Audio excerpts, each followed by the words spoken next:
The grimy underbelly of the post office is being exposed at last.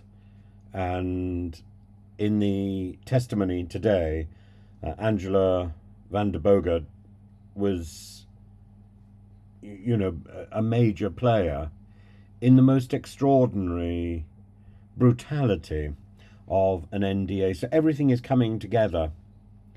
The NDA, the obsession with NDAs, with these non-disclosure agreements, supposedly to silence whistleblowers, supposedly to silence people who might get in the way of big business. The puny amount of £140,000 to buy off the Griffiths family, to silence the family of Martin Griffiths, who took his own life. The conspiracy is exposed today in the post office inquiry to mute the family. It goes right to the top, to the post office executive, Angela van der Bogert, who was shown emails where she and her colleagues were caught discussing the matter of Martin Griffiths, as Mr. Griffiths lay seriously ill in hospital. This is the stuff of attrition and evil and grasping desperation to make sure business wins.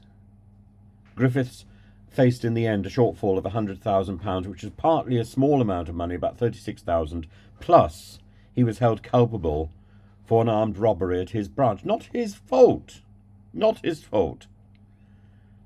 But the post office drove him into a corner, and there's an email which says the post office drove him to suicide. Recorded in an email. These villains have blood on their hands. It's only a matter of time, I think, before they are forced into court to answer for their misdeeds. And, their first thought was not, what can we do to help this man? What can we do to help his family? Their first thought was to get a media lawyer to silence the family. PR was more important to the people running the post office than doing the right thing. And PR, I fear, remains more important, not only to the post office but to the government, than doing the right thing. These people, the postmasters, the postmistresses, who have all been hurt so badly by this misery, they should already have been paid. There should be no hesitation in paying them compensation, in restoring the money that was taken from them, in clearing their names. And then, the only pause that should be collecting the evidence to throw at these villainous individuals who were running the post office and their masters in government, of whatever colour that happens to be. This goes all the way up to the top, and it's not just the post office.